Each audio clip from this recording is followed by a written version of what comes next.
Hello students, दिशा chemistry class में आप सभी का स्वागत है। आज की क्लास में स्टडी करेंगे, अध्ययन करेंगे लवण, जिसको इंग्लिश में साल्ट कहते हैं। क्या होते हैं लवण छात्रों?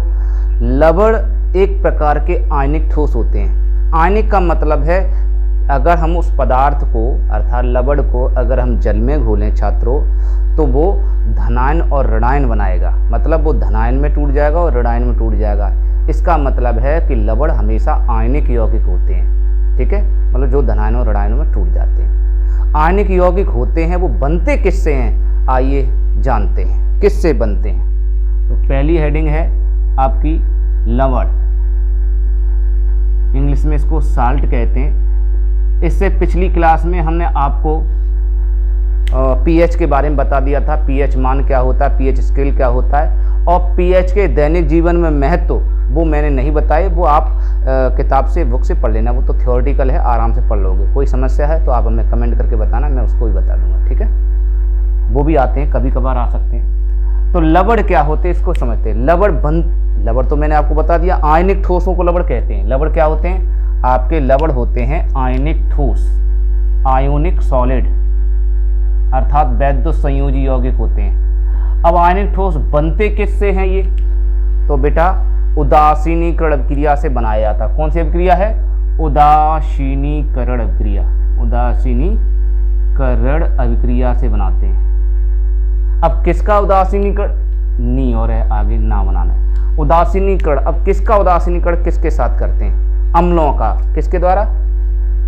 जब अम्ल को क्षार के साथ, अम्ल को किसके साथ? क्षार के साथ उदासीन करते हैं, तब आपका लवण प्राप्त होता है और जल प्राप्त होता है। इस अभिक्रिया को उदासीनीकरण क्रिया के नाम से जाना जाता है। ठीक है, अब इसकी डेफिनेशन अगर लिखना चाहें तो लिखेंगे कैसे?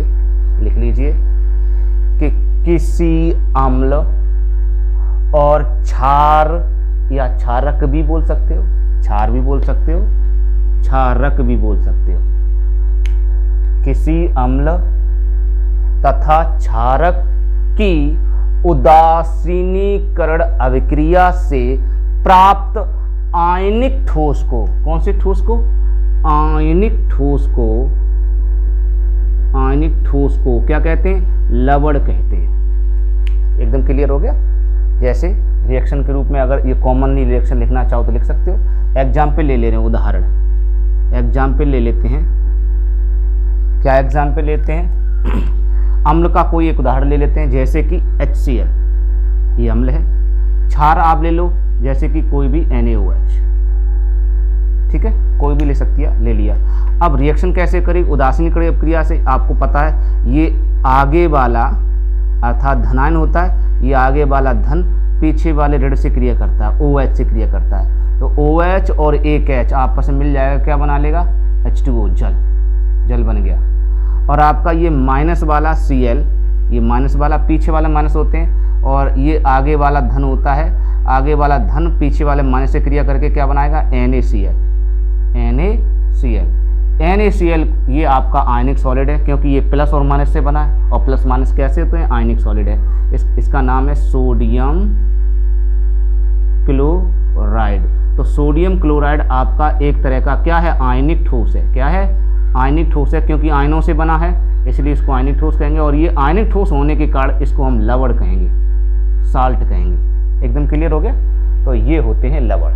ठीक, अब लवण के प्रकार कौन कौन से लवण होते हैं? लवणों के प्रकार अर्थात लवणों का वर्गीकरण, इसको भी जान लीजिए। ये केवल जानकारी रूप में लवणों के प्रकार, ये आपके बोर्ड एग्जाम में नहीं आएंगे कि लवणों के प्रकार कौन कौन से होते हैं, लेकिन जानकारी होनी चाहिए, आपको बता दे रहे। ठीक है, लवण कौन कौन से होते हैं? प्रायः लवण बेटा 6 प्रकार के होते हैं। कितने होते हैं? 6 प्रकार के लवण होते हैं। प्रायः लवण 6 प्रकार के होते हैं।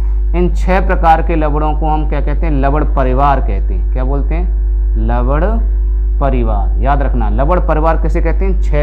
6 के मिश्रण को लवण परिवार कहा जाता है। कौन कौन से 6 होते हैं? इनके नाम लिख लेते हैं, फिर इनका अध्ययन करेंगे।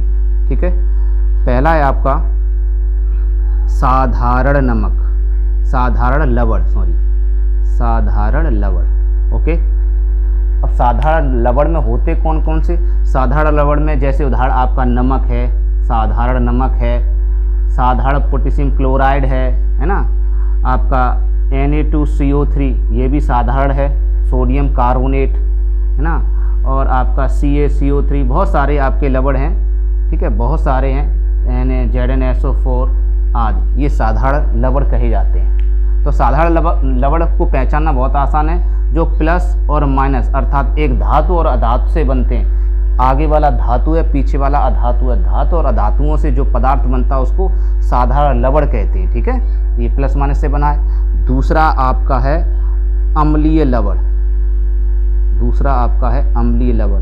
अम्लीय लवण कैसे पहचानेंगे? अम्लीय लवण पहचानने के लिए इनके अंदर अर्थात पेट में H होना जरूरी है। क्या होना चाहिए? H। अम्लीय लवण पहचानने के लिए ऐसे अम्लीय लवण है NaHCO3, तो H अगर है उसके अंदर, अगर H उसका अंदर है, इसका नाम पढ़ा जाएगा सोडियम हाइड्रोजन कार्बोनेट। तो सोडियम हाइड्रोजन कार्बोनेट आपका अम्लीय लवण है, क्योंकि H अम्लीय, पहले ही पिछली क्लास में आपको बता भी दिया है कि अम्लीय पदार्थ या अम्लीय लवण वे होते हैं या अम्लीय पदार्थ वे होते हैं जो जल में घुलने पर हाइड्रोजन आयन देते हैं। तो इसका मतलब अगर हम इसको जल में घोलेंगे तो H+ जरूर देगा, और जो पदार्थ H+ जरूर देते हैं वे सभी अम्ल कहलाते हैं, इसलिए ये अम्लीय है, पहले ही बता दिया। ऐसे ही और ले सकते हो, है ना, KHSO4, इसमें भी H आ रहा है ना, NaHSO4, इसमें भी H आ रहा है ना, CaHCO3 का होल ट्वाइस में भी H आ रहा है। मतलब बहुत सारे जिसमें भी H आएगा वो सभी अम्लीय लवण होंगे, बहुत आसान है पहचानना।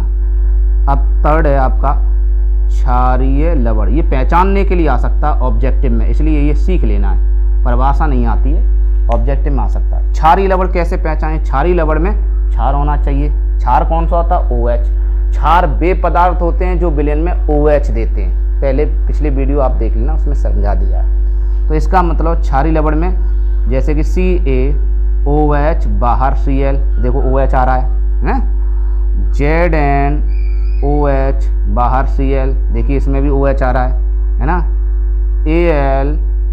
AlOH बाहर Cl2, देखो इसमें भी OH आ रहा है।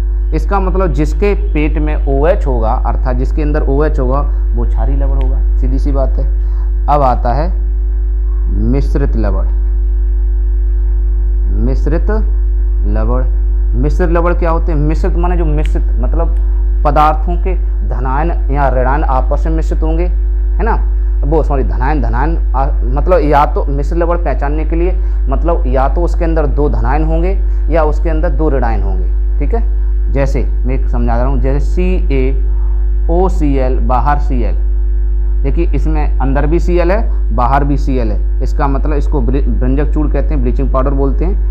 ऐसे ही और भी ले सकते हो, जैसे आपका मिश्रित लवण में NaKSO4, वो सॉरी मैंने NaKSO4, आप देख रहे हो Na भी धातु है और K भी धातु है, इस पर भी धन इस पर भी धन अर्थात 2 धन आपस में पास पास आ गए, इसका मतलब ये भी आपका मिश्रित लवण है। तो मिश्रित लवण में या तो 2 ऋण होने चाहिए या 2 धन धन पास में होने चाहिए, पास मतलब एक साइड में होने चाहिए। इसमें एक साइड में ClCl है, इसमें इस साइड में Na+ है, तो ये आपके मिश्रित लवण कहलाते हैं। उसके बाद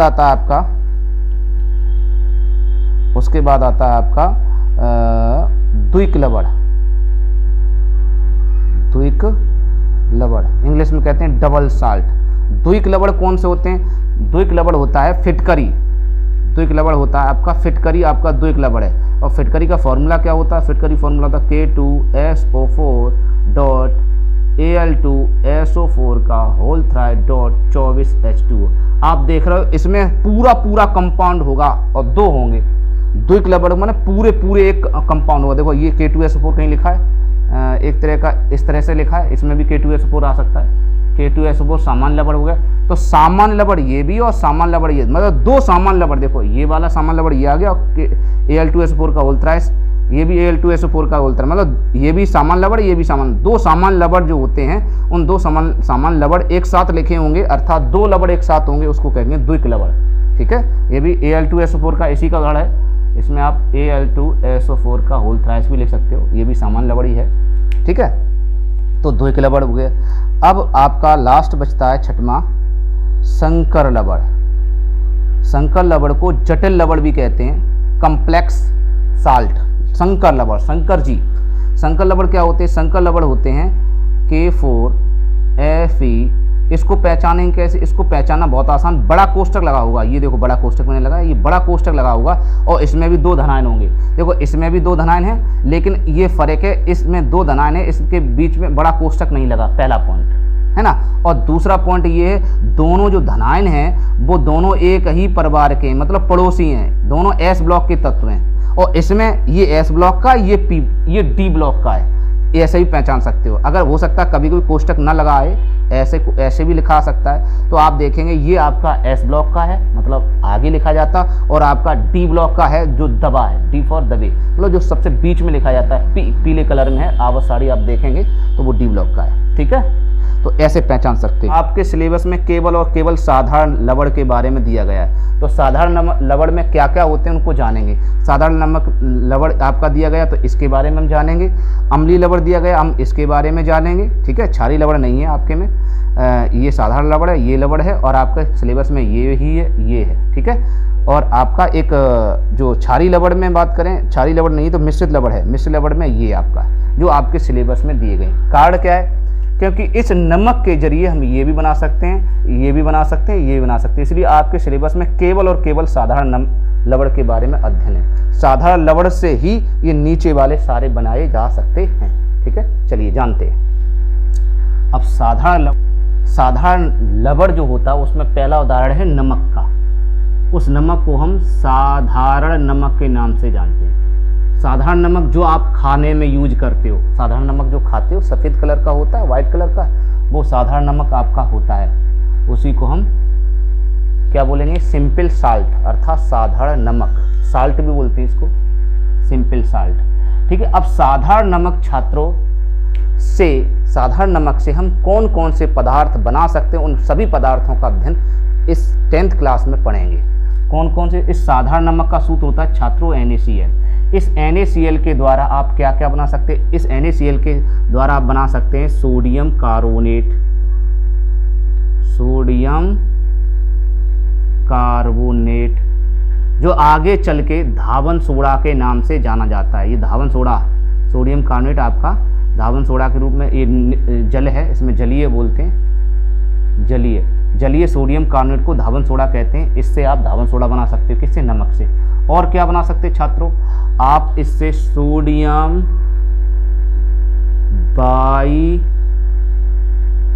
बाइकार्बोनेट भी बना सकते हो, सोडियम बाइकार्बोनेट। सोडियम बाइकार्बोनेट का दूसरा नाम खाने का सोडा भी है, जो आप खाने में यूज करते हो, खाने का सोडा।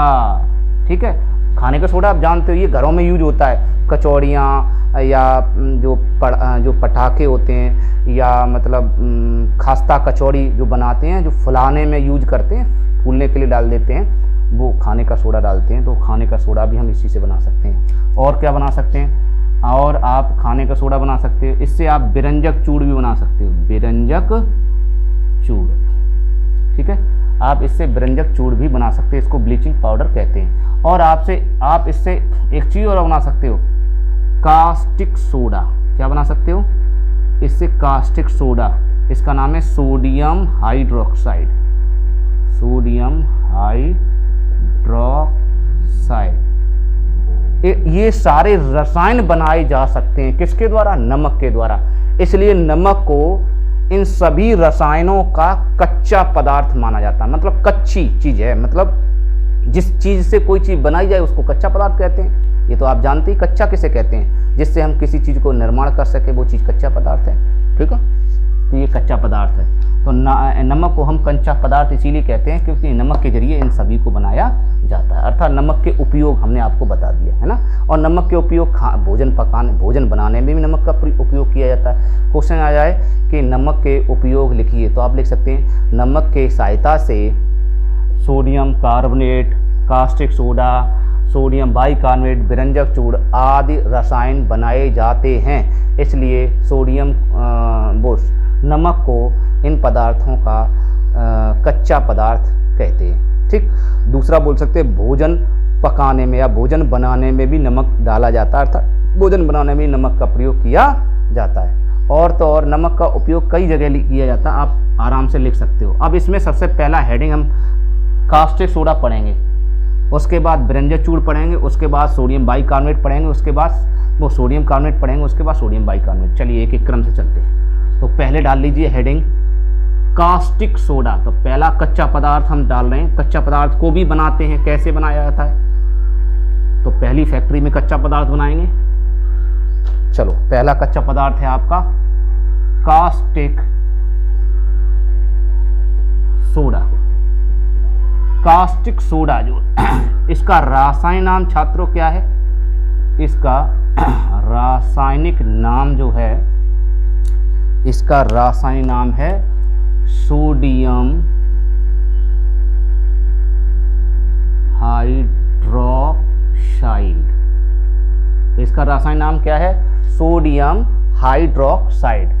इसका अणुसूत्र की बात करें, अणुसूत्र मतलब रासायनिक सूत्र, इसका रासायनिक सूत्र भी अणुसूत्र कहलाता है। रासायनिक सूत्र को ही अणुसूत्र कहते हैं। तो रासायनिक सूत्र इसका क्या है?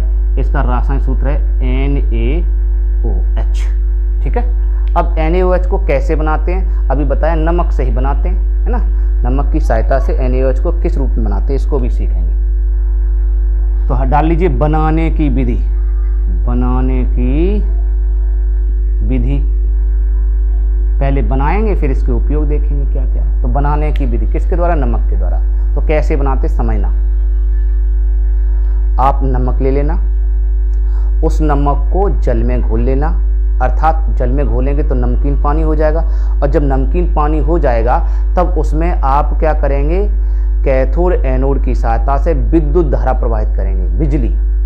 जैसे ही विद्युत धारा आप प्रवाहित करेंगे तो आप उसमें निम्न अभिक्रियाएं देखेंगे। क्या क्या देखेंगे? देखिए, नमक का विलयन NaCl कहलाता है। NaCl नमक का विलयन ले रहे, अर्थात नमक को पानी में घोल रहे हैं, तो हम यहाँ एक्वस लेंगे, एक्वस AQ। ठीक है। तो अर्थात सोडियम क्लोराइड के विलयन को हम किस में घोलेंगे? जल में घोलेंगे। जल का सूत्र आप जानते हो H2O होता है, और H2O लिक्विड है, जल तो लिक्विड होता है इसलिए L लिख दिया। अच्छा, अब जैसे ही इसमें विद्युत धारा प्रवाहित करेंगे, और विद्युत धारा प्रवाहित करने को कहते हैं विद्युत अपघटन। जैसे ही इसमें विद्युत धारा प्रवाहित करेंगे, अर्थात विद्युत अपघटन कराएंगे, तो आप देखेंगे क्या होगा। आप जानते हैं जो भी सेल होते हैं जिसमें विद्युत धारा प्रवाहित की जाती है, उसमें दो प्रकार के एनोड होते हैं। एक होता है कैथोड छात्रों, और एक होता है एनोड। ये तो अधिकांशतः बच्चे जानते हैं, एक कैथोड एक एनोड। आप चाहे बैटरी लेके आइए, उसमें भी एक प्लस होता है एक माइनस होता है। कैथोड को छात्रों माइनस से प्रदर्शित करते हैं, और एनोड को प्लस से प्रदर्शित करते हैं। ठीक है। तो एक प्लस होता है एक माइनस होता है, मतलब दो छड़ें होती हैं, एक प्लस की होती है एक माइनस की होती है हर एक में। तो ये विद्युत अपघटन उसी में कराया जाता है। ठीक है। मैं आपको समझा दूं, अगर आपको समझाने के लिए, जैसे मान लो कोई एक अभी चित्र बना देंगे और अच्छे समझ में आ जाएगा। ठीक है। चित्र बना दें, चलो बना देते हैं। कैथोड एनोड बनाने के लिए क्या होता है, आप समझना मेरी बात। जैसे कि मैं एक चित्र बना दे रहा हूँ साधारण सा। ये आपको बोर्ड एग्जाम में अगर बनाने को कहे तो आप बना देना, नहीं बनाने को कहे तो आप मत बनाना। ठीक है, दिखाई दे रहा है? ठीक। क्या होगा, इसमें हम दो छड़ें, ऐसा एक डब्बा लिया जाता है, एक डब्बा मान लो, सेल मान लो, इसमें एक रॉड लेते हैं, सही है। एक रॉड धन की, एक रॉड जो लेते हैं वो कैसी होती है? धन की होती है, प्लस। ठीक है। इस प्लस को एनोड कहते हैं, इस प्लस को क्या कहते हैं? एनोड कहते हैं। ठीक। एक रॉड, दूसरी रॉड लेते हैं, एक दूसरी रॉड लेते हैं। अब ये रॉड किसकी लेंगे? कार्बन की छड़, ग्रेफाइट, कार्बन फॉर ग्रेफाइट। आपने देखा पेंसिल में भी ग्रेफाइट होता है, वो पेंसिल की कलर जो होती है काले काले कलर की, वही काले कलर की छड़ें लेंगे। ठीक है। ये ग्रेफाइट की छड़ें हमने ले ली।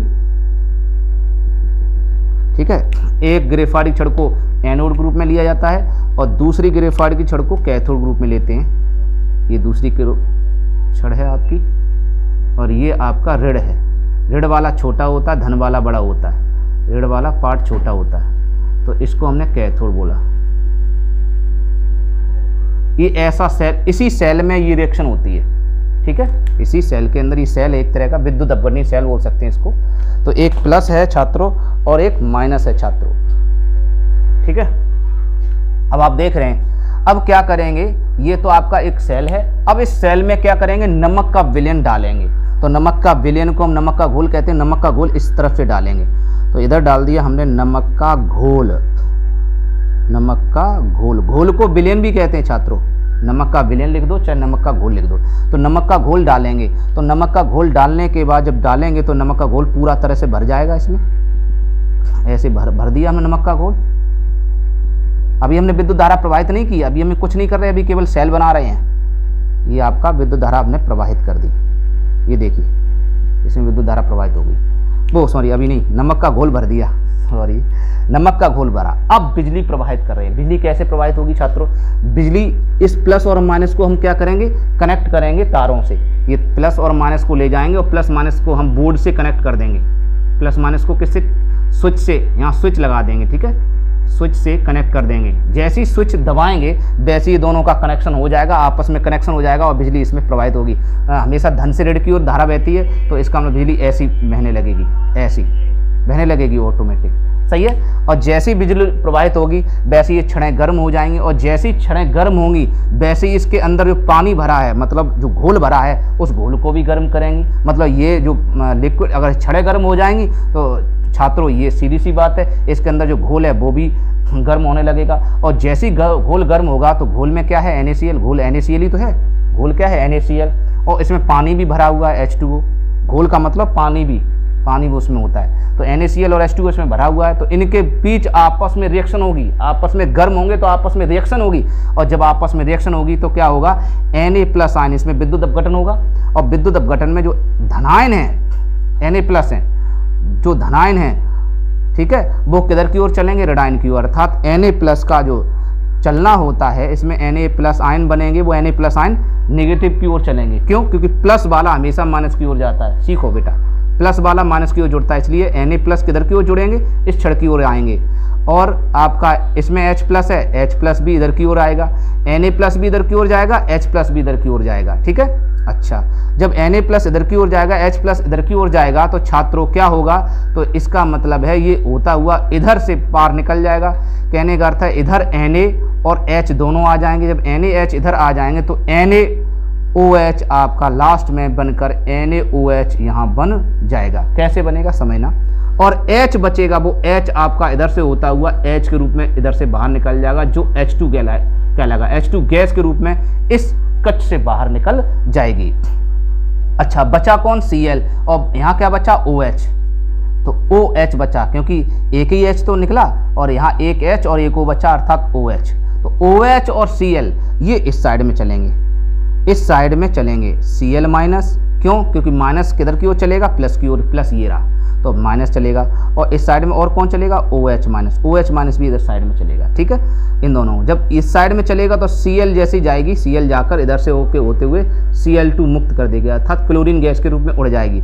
और ये OH बचेगा, OH इधर चलेगा, OH, और इधर आपका Na ऑलरेडी था ही, ये Na+ था, तो ये Na+, अब ये OH- ये उड़ नहीं पाएगा। क्यों, क्योंकि ये आयन है और ये Cl आपकी गैस है, तो गैस के रूप में बाहर निकल के ये नहीं बाहर जा सकता, इसलिए ये विलयन में ही रहेगा, OH- विलयन में रहेगा। और Na+ जो अभी निकले थे, Na+ भी विलयन में ही रहेंगे, ये इधर से होते हुए। अब ये प्लस माइनस ये आपस में क्रिया कर लेंगे, और प्लस माइनस आपस में क्रिया करके क्या बनाएंगे, NaOH। तो जैसे ही NaOH बनाएंगे तो NaOH, Na की पावर ज़्यादा है, पहले ही वीडियो में बता दिया, OH की पावर कम है, तो Na क्या करेगा, OH को अपनी तरफ खींच लेगा। जब NaOH को खींच लेगा तो NaOH आ जाएगा, NaOH यहाँ बन के तैयार हो जाएगा, और NaOH जैसी बनेगा वो NaOH बाहर निकलने लगेगा, तो NaOH भी बाहर आ जाएगा। और साथ में पहले से ये आपका घोल भरा है, नमक का घोल, प्लस नमक का घोल भी रहेगा, नमक का घोल। तो इसका मतलब इधर रास्ते से नमक का घोल और आपका कास्टिक सोडा साथ में निकलेगा, मतलब दोनों एक साथ में रहेंगे क्योंकि पानी में है इसलिए, ठीक है। तो ये हो गई प्रोसेस, आपको समझ में आ गया। तो कहने का मतलब है ये आपका एक सेल है, इस सेल में ये क्रिया कराई जाती है, ठीक। अब बनाने की विधि में थ्योरी कैसे लिखेंगे, हाँ पहले थ्योरी तो बाद में करेंगे, पहले बनेगा क्या क्या आपको देख लो बेटा। H2O सब लोग सीखें, एक नई प्रोसेस बता रहा हूँ। H2O का जब विद्युत अपघटन होता है तो छात्रों H2O H+ और OH- में टूटता है। अगर विद्युत अपघटन होगा छात्रों तो H+ और OH- टूटेगा, H2O टूट गया। तो इसका आप पहले से जानते हो Na पे प्लस होता है, ये प्लस वाला किससे जुड़ जाएगा, माइनस से जुड़ जाएगा। तो क्या बनाएगा, प्लस वाला माइनस से जुड़ के क्या बनाएगा, Na ये रहा, ठीक है, और OH ये रहा। तो NaOH बना लेगा, नहीं बना लेगा, NaOH बना लेगा, ठीक है। अच्छा, और बचा ये प्लस इस माइनस से जुड़ जाएगा, ये भी माइनस होता है, ये इस प्लस माइनस से जुड़ जाएगा तो क्या बनाएगा, HCl बनाएगा, क्योंकि H+ और Cl- HCl बनाएगा। लेकिन छात्रों विद्युत अपघटन जब होता है तो HCl भी अलग हो जाते हैं, H अलग हो जाता और Cl अलग हो जाता है, ठीक है, H अलग हो जाता और Cl। अब H जब अलग होगा Cl अलग होगा, मतलब H अलग हो जाएगा छात्रों, H अलग हो जाएगा और Cl आपका अलग हो जाएगा, ठीक है। लेकिन आपको पिछली क्लास में भी बता दिया, H एक अणु है, अणु को हम पूरे रूप में लिखते हैं, H2 के रूप में लिखते हैं, Cl को Cl2 के रूप में लिखा जाता है, ये आपको पहले ही बता दिया। तो इसका मतलब ये गैसें हैं तो गैसों के रूप में अगर चिन्ह बनाना चाहें तो बना सकते हो, ऐसे बनाना चाहो तो बना सकते हो, नहीं बनाने का मन है तो मत बनाइए, तो भी रिएक्शन आपको परीक्षा में पूरे मार्क्स मिलेंगे, ठीक है। विद्युत अपघटन होगा तो HCl भी H और Cl में टूट जाएगा, ओके। तो इसमें आपने देखा कि ये दोनों अर्थात कास्टिक सोडा, ये देखिए कास्टिक सोडा, इसका नाम है NaOH, कास्टिक सोडा और हाइड्रोजन गैस दोनों कैथोड पर मुक्त हो रहे हैं। ये देखिए कैथोड इस साइड में है, कैथोड पर H2 है और कैथोड की दिशा में NaOH है, और एनोड पर कौन सा मुक्त हो रहा है, एनोड पर Cl2 जा रही है। एनोड कौन सा है, इधर वाला एनोड है, इस साइड वाला, तो इस साइड में केवल Cl2 गैस मुक्त हो रही है और कोई मुक्त नहीं हो रहा। ये भी बाहर जा रहा था, इधर जा रहा था, लेकिन इसको खींच किसने लिया, Na ने खींच लिया, क्योंकि Na की जो क्रियाशीलता होती है वो OH से ज़्यादा होती है, तो इसलिए Na इसको खींच लेगा, OH बना लेगा और NaOH निकल जाएगा। तो आपने देखा कैथोड पर NaOH और H2 गैस मुक्त होती है और एनोड पर Cl2 गैस मुक्त होती है। अब Cl2 को चूंकि क्लोरीन कहते हैं, क्या कहते हैं क्लोरीन, इसलिए शॉर्टकट में इसको क्लोर भी बोलते हैं, क्लोर, क्या बोलते हैं इसको, क्लोर। और इसको सोडियम हाइड्रोक्साइड, इसका नाम है सोडियम हाइड्रोक्साइड, ये सोडियम हाइड्रोक्साइड है छात्रों।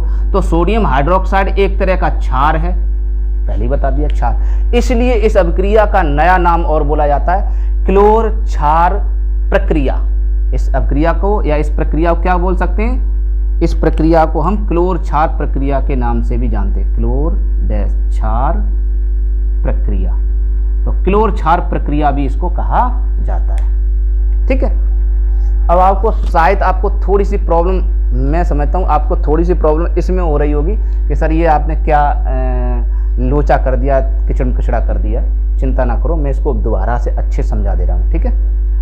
लिखने का तरीका क्या है, और या दोबारा से देखना चाहे, नहीं तो हमने वीडियो को बैक करके आप देख सकते हो तो ज़्यादा अच्छा रहेगा, ठीक है। वीडियो बैक करके देख लेना, और फिर भी कोई समस्या है तो हमको कमेंट करके बताना, जिससे कि हम आपकी समस्या को सुनेंगे और सॉल्व करेंगे।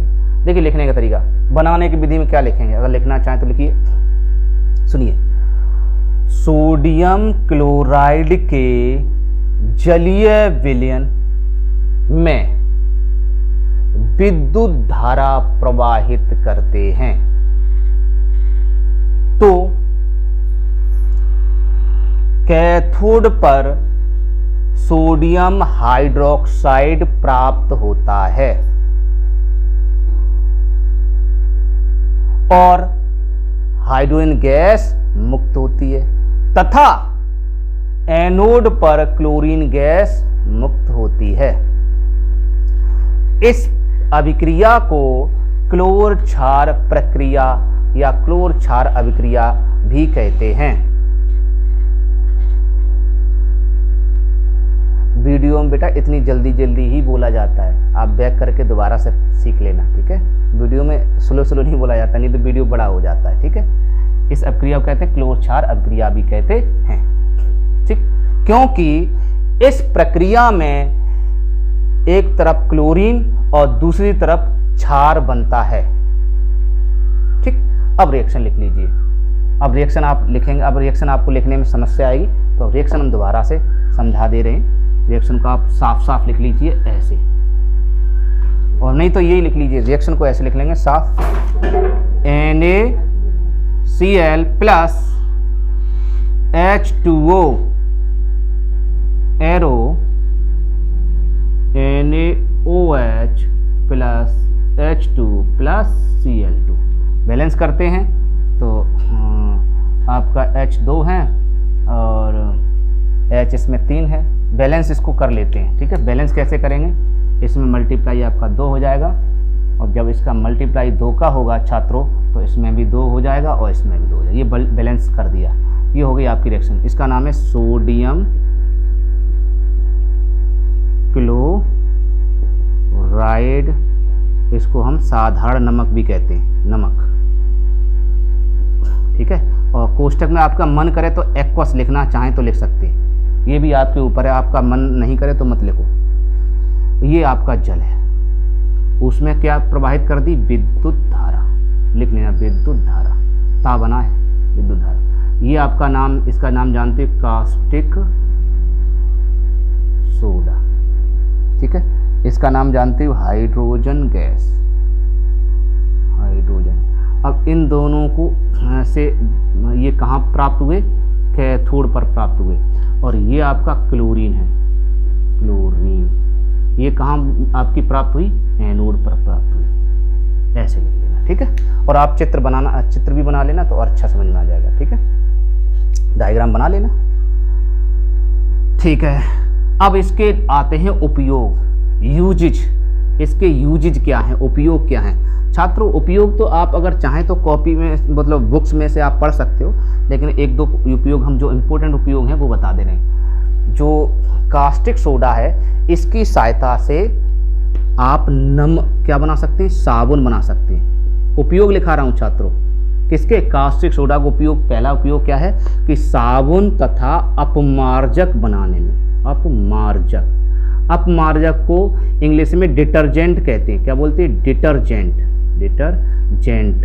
आप लोगों ने देखा है डिटर्जेंट, टिकिया आती है, डिटर्जेंट केक आता है, जिसे कपड़े धोते हैं। कपड़े, आपने कपड़े धो ले, साबुन को आप देखना उसके ऊपर डिटर्जेंट लिखा रहेगा, वही डिटर्जेंट को अपमार्जक कहते हैं। साबुन तो बेटा, साबुन तो केवल नहाने वाला होता है, जिससे नहाते हैं वही साबुन होता है। जो कपड़े धोते हैं वो साबुन नहीं होता, बोल देते साबुन है, साबुन नहीं होता, और डिटर्जेंट होता अपमार्जक। तो साबुन और अपमार्जक इसी के द्वारा बनाए जाते हैं। साबुन अपमार्जक बनाने में ये विशेष महत्व रखता है, कौन, कास्टिक सोडा। ठीक, अच्छा, और इससे क्या बना सकते हैं, और इससे क्या होता है, जो कृत्रिम फाइबर है वो कृत्रिम फाइबर भी इसके द्वारा बनाते हैं। कृत्रिम फाइबर, कृत्रिम फाइबर भी इसके द्वारा बनाई जाती है। और क्या है, तेलों के शोधन में भी इसका प्रयोग किया जाता है। तेलों के शोधन में, शुद्धि, शोधन माने होता है शुद्धिकरण, तेलों के शोधन में भी इसका प्रयोग होता है। तेलों को अगर शुद्ध करना है, तेलों को सफाई करनी, तेलों को साफ करना है, उसमें भी कास्टिक सोडा का प्रयोग होता है। तो इसमें सबसे महत्वपूर्ण उपयोग आपका साबुन और अपमार्जक है, तो आपको बता दी, और आप बुक से नोट कर लेना। ठीक है, तो आज की क्लास में बस इतना ही, फिर मिलेंगे नेक्स्ट वीडियो में, तब तक के लिए नमस्कार।